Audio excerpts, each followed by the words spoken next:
Welcome back, ladies and gentlemen, to Gris, and we're going to continue on into the Red World. Oh, and she makes the landing. I actually do kind of admire that little a landing animation that she does. It's like, oh, she landed on the ground successfully and does a little jumping twirl. Yep. That was adorable. Ah, yes. Well, like I said, animation plays a very key part in this game. It's between just even the running animations, the jumping animations, when you start seeing the various power-ups. So it's like, seriously, if we can get a hold of BJ, I know the guy's been very busy with, stuff on his own channel, but oh my God, BJ would be all over this game just with the animation alone. Oh yeah, no doubt.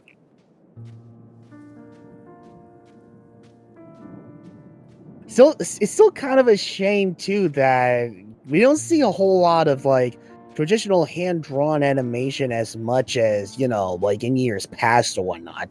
Nowadays, most animated stuff is always done in Flash or something. Uh-oh. All right. So our big challenge in the Red World is sandstorms. So yeah. So what you want to do is keep your eye on the various windmills and flags that are around, and you want to basically get into cover. So get into a building or something before the sandstorm hits. If the sandstorm hits, you will be blown back. Now, there is an achievement in this game that if you can manage to get through all this without getting blown back by the storm, that's an achievement. Oh, man. Yeah, it's like, it doesn't unlock any. It's one of the achievements where it's it's just there for bragging rights. Each level has a set of things where it's oh, if you do this, then achievement. It doesn't unlock anything. It doesn't really give you anything. It's just bragging rights. Oh, okay. Yeah, I can kind of already tell that there's already a bit of a challenge if you're trying to pull off this achievement or whatnot, because it's you're going in a linear path to get to the next place to cover, from the next sandstorm, and it's every time it seems like you're already really cutting it close. Yeah. Oh yeah, see, right there, it's not even a second or two later, already the sandstorm it's already come and hit you. So it seems like if you want to nail this achievement or whatnot, it's there's no room to mess up, hardly at all. Right.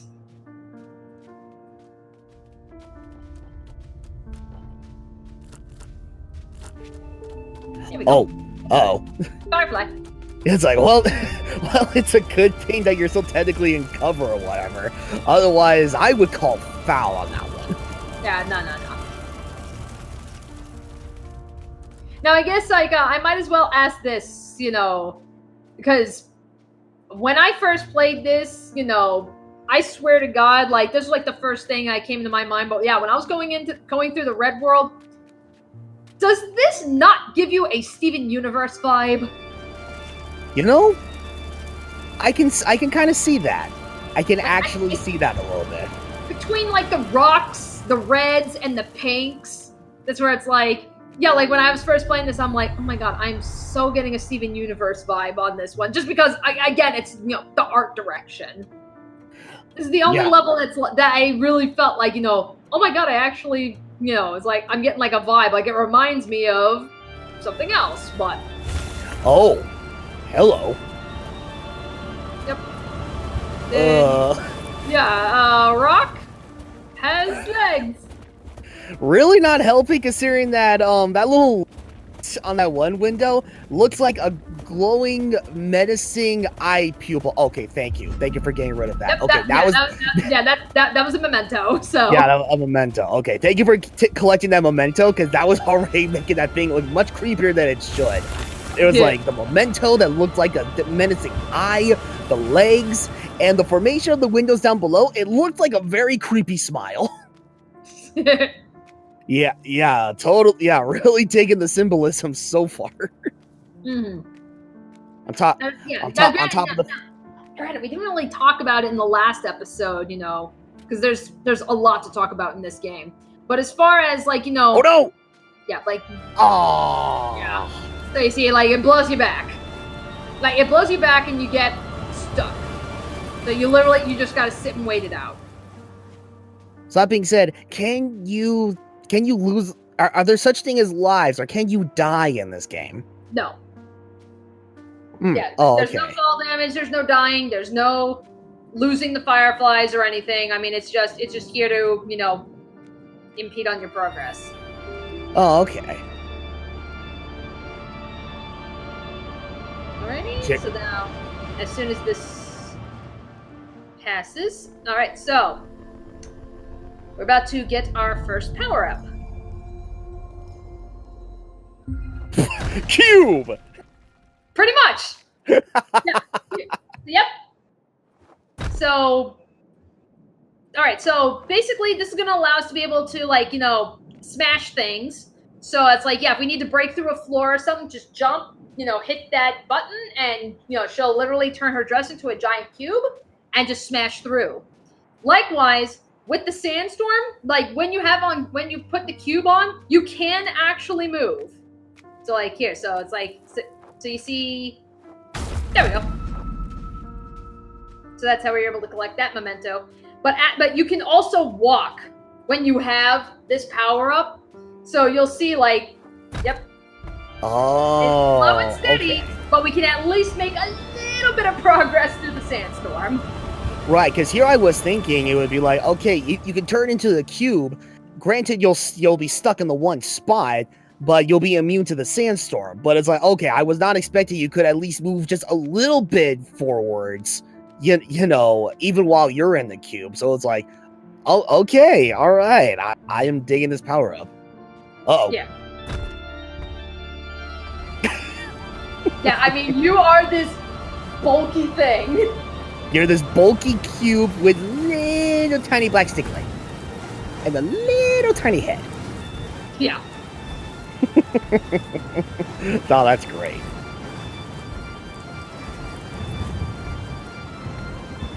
Okay, alright, Dracula, seriously, stop playing your organ and spewing these sandstorms, please.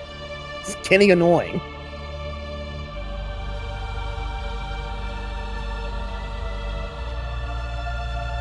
Alrighty. Yeah, so, as I was about to say before, so frequently throughout this game, you're gonna be seeing, like, statues and shit of, like, this woman. This is gonna, this is going to be playing a pretty key role, in this game. Like, basically everything that you're gonna be seeing from, like, the imagery to color choices, like, it's all going into, the whole idea is, okay, what exactly is happening to Gris right now? And, like, basically as we go throughout the game, you're gonna be seeing, just what it is that's going on. Like, I guess this is like one of those games where you can say, Rock, get back here. This is like one of those games where you can, I guess you can say, like, I guess you can say maybe dreamlike or something. I mean, it's very much like a representation of somebody's mental state, but it's like, kind of dreamlike, if you want to call it that. It's like, it's one of those kinds of games. So, a lot of symbolism, a lot of color theory. That's why I said, get your artsy-fartsy thinking caps on. And I'm sure everybody's going to be walking away with, like, their own interpretations with what's exactly happening in this game. Okay. Uh-oh. Oh, okay. There we go. Yep, we're good. We have the power of cube. It's like, all right, fine, I'll wait. Okay, there you go. I'm not gonna lie. It's like when we initially entered that structure with all the bells in there. Considering how all the bells were structured and what kind of design those bells were in, I oh no! No, wait. I was actually waiting for that. Oh. Yeah, because okay. the memento was too far away for me to actually reach by jumping. So in order to get that memento, you actually have to wait for the sandstorm to blow you to it. So that's when I actually had to wait for that one. Oh, I get it. That's why I was standing there. I was like, come on, Sandstorm, where are you? I need you. Oh, but yeah, it's like these bells right here, and it's like the way that they're positioned and their design. It's like, I kid you not, I thought this game was gonna pull off an Oddworld Apes Odyssey reference. Because it's like in that game, it's like, with when you learn the song that you're supposed to play to open the door or progress further in the level or whatnot, Abe uses his chanting ability or whatever, possess the bells, and then the game automatically plays the song. So here I am thinking that it was kind of gonna go along those same lines, especially with this character here, like collecting all of these fireflies or whatever. I kind of had that suspicion that this indie game was going to reference yet another much older indie game, and I got excited there. But no, not exactly. Yeah. All right, so in this area, what you're going to want to do is you're going to want to use that cube power 3 times in order to, and like when you use it 3 times, like just like slamming 3 times, it will automatically move you into the next area. However, if you want to get another achievement, you want to smash 3 of these, like these actual, like these specific statues. So it's like I got 1, got 2, and then 3, and it unlocks anger. Oh. Now because that was the 3rd one, it's gonna blow me back out. So it's like. Yeah, so when you use the power-up, this is going to happen regardless where it'll push you out. It's just, if you want to get that anger achievement, you have to target those 3 specific statues in order to unlock that achievement. Does it give you like any indication that it's those specific statues that you need to break? The statues you'll see, there's like cracks.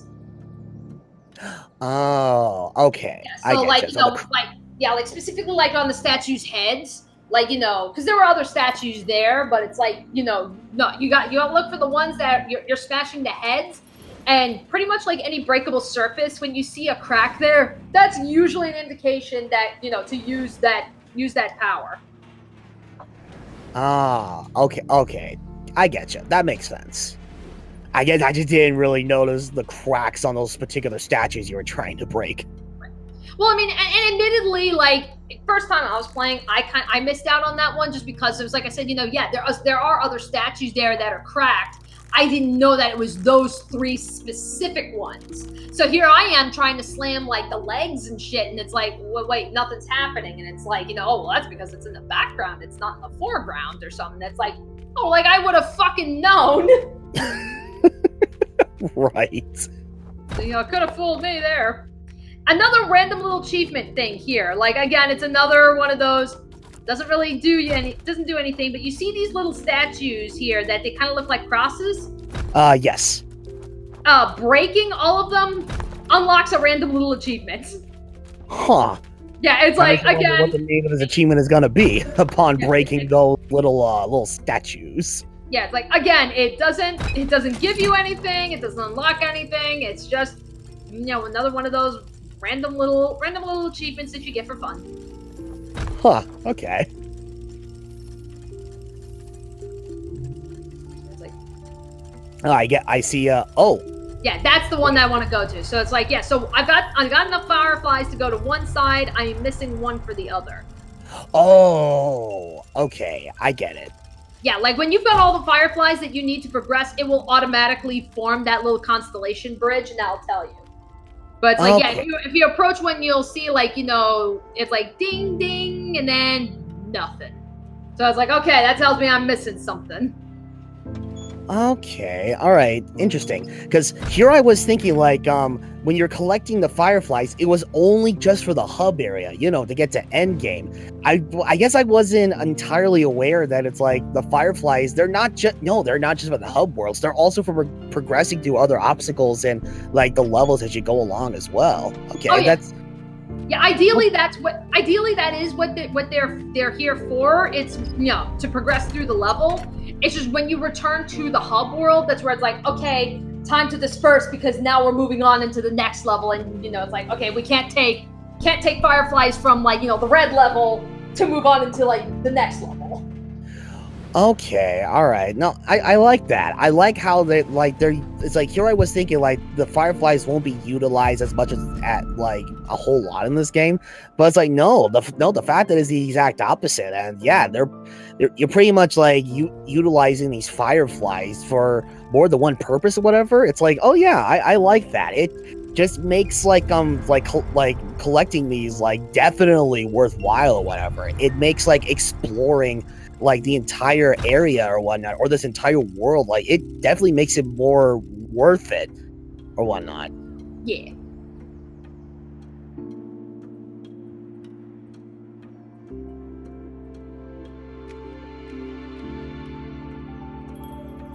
It's like I guess we can also just take this time, like the soundtrack for this game. To just yeah, it's really appreciate the soundtrack of this game. It's so pretty. Oh, it's like, oh, trust me, I was already appreciating the soundtrack just from the introductory cutscene and whatnot, especially when this main character was just falling down like for quite some time before she finally lands on the ground and you actually start playing the game or whatever. It's like I was already like taken away by the music alone. It's like yeah, and it definitely shows here as well. It's like here you are like you were saying like how this gives you Steven Universe vibes, you know, just from the visuals or whatnot. It's like I see that, but I kind of can also get the same Steven Universe vibes or whatnot from also listening to the music, especially this track here. Yeah, kind of. Yeah, like one of the more serious songs for Steven Universe. Because I know because Steven Universe has like a lot of like lighthearted stuff, like especially because you know they play like ukulele. Yeah. Oh yeah. No.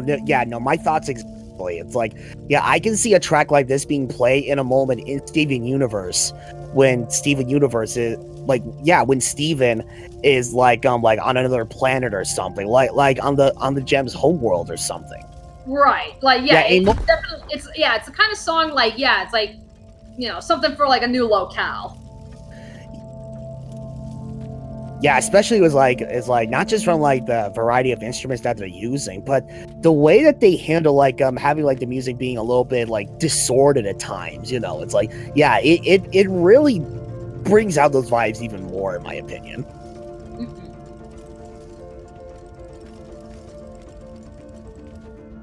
My goodness, how many of these statues are there? There's a lot of them. It's like, I don't know, I lost count. I forgot what the number was exactly. It's probably like 15 or something for all I know. Like, all I know is just like, smashy, smashy. Like, if I could smash it, I'm gonna freaking smash it. Speaking of smashing, it's like now I'm curious to see how you gotta. I assume that was another memento behind that massive boulder. Yeah. Yeah, kind of makes me wonder exactly how you're gonna go about breaking that massive. Oh, hello. Come back here. I wants to smash. Yeah, I was about to say, am I right to assume this little guy? Oh, yep. I knew it. Here I am saying, I wonder how you're gonna get this memento. And of course, I asked and I received. This little guy like took over this massive boulder. Yeah. And moved out of the way for you. He's like a little mechanical hermit crab.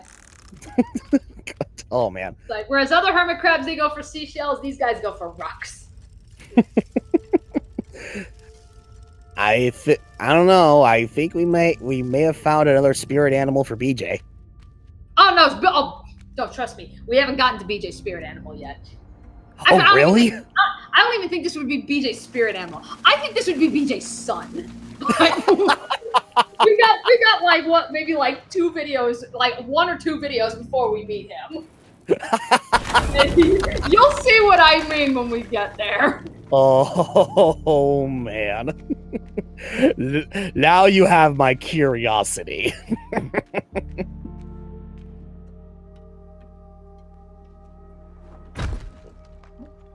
Go down. I need the firefly. There we go. Oh, there we go. Yeah. I was like, who left this hot air balloon here?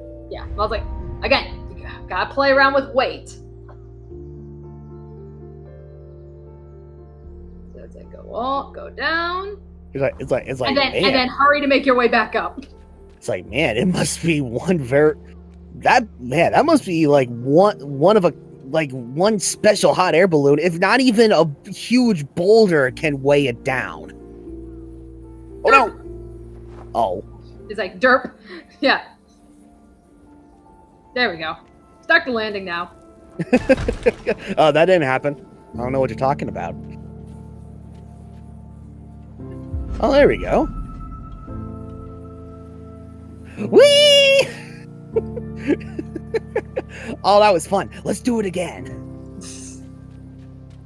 It actually almost seems like the end of a very steep hill or whatever when you're riding on a roller coaster. Oh, yeah, kind of, yeah.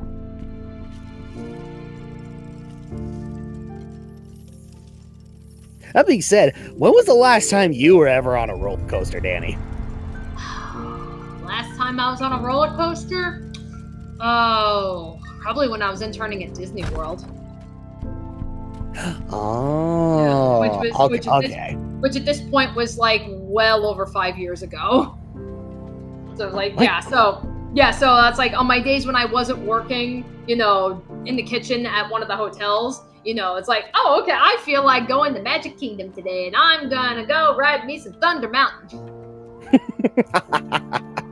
I would have ridden Space Mountain if the lines weren't so long. I mean, it's like I know I got Disney. I know I can spend all day in the Magic Kingdom in Epcot, but even I've got my limits where it's like 2 hours for a ride. Forget it. Yeah, understandable. Yeah, because I mean, to this day, it's like I've ridden Splash Mountain, I've ridden Thunder Mountain. I have not ridden Space Mountain. And I was like, I'm going to ride it this time. But every time I went to Magic Kingdom on my days off, 2-hour wait. I would, like, the one day that I went to, like, what was it? Like, Hollywood Studios, where they have the Aerosmith coaster. And I was like, I have to ride the Aerosmith coaster. Because, Aerosmith's, like, one of my favorite games. Not my favorite games. One of my favorite bands. And, again, 2-hour wait. I'm just like, my God, why do you do this to me? Jeez. Peter freaking Pan. Hour and a half wait. It's a small world. Across the street. 10 minutes. What the hell? Wow. And one ride has to actually stop in order to load up people. And it's the one with the dancing children. Jeez. Man. Yeah, this kind of... I don't get it. I just don't get it. Yeah, oh no, this reminds me of like a few years ago when I attended PAX West 2016 with a few buddies of mine. And it's like, at the time, it's like, there was this one game that I have still yet to try. I have a copy, I've yet to try it, this freaking backlog of games. It's this game called Recore.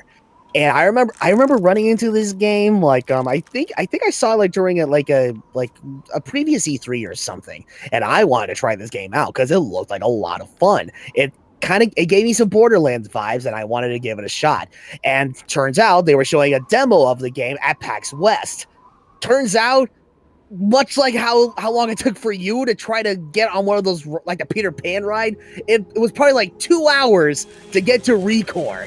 The moment I found out about that, I'm just like, all right, nope, not even worth it. I might as well just buy the game and play it at launch or whenever, because I am not wasting 2 hours just to play one game. I want to try other games in that case.